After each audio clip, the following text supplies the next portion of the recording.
Hi, I'm Ben McSheffrey and I'm the Technical Training Manager for Symmons Industries. Today I'll demonstrate how to replace the pump assembly on the Symmons SD6350BL ActivSense soap dispenser. Now before we get started, it's always a good idea to take a look at the troubleshooting section of the installation guide before diving right into replacement. It could be something simple like a new battery. If the guide points to a new pump, it's a simple installation process. Now replacing the pump assembly should be a pretty rare occurrence as the pump is a sealed unit. But with extremely high usage or using the incorrect soap or other questionable fluids, and call it a day.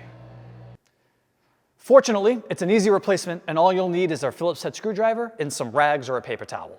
The pump is a molded unit with a sealed pump assembly with no field serviceable parts inside. We're simply going to replace the entire molded pump assembly. First, disconnect the black and white power lead from the power supply. The power supply could be a battery box, a plug-in AC adapter, or a transformer. Next, unplug the pump connector lead by pulling apart the round male-female connector.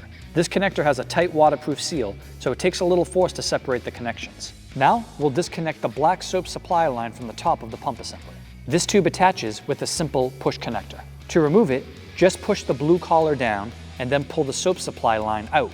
A little soap may leak out, so just put a rag or some paper towels under it. Finally, unscrew the soap bottle counterclockwise from the pump assembly. Once it's free, slide the bottom of the bottle out of the bracket and set it aside. The dip tube in the soap bottle may also drip some soap, so put a rag under it as well. Now that all the connections are free, let's remove the pump.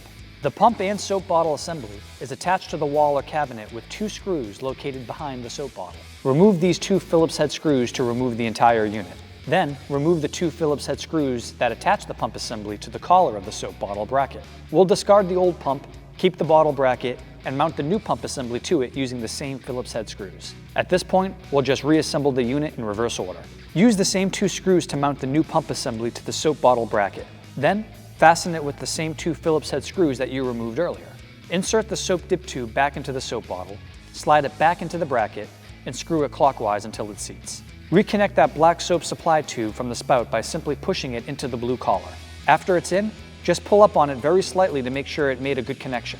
If it slides back out, try wiping it dry with a rag before reinserting it. Now we'll reconnect the wiring. Reconnect the waterproof connectors from the pump by pushing it together completely until it clicks. Make sure the plug is fully seated and the white O-ring is not visible. Then, plug the black and white power lead back into the power supply. Now that everything is back together, we'll need to prime the pump to check for leaks, remove any air, and to get the soap flowing.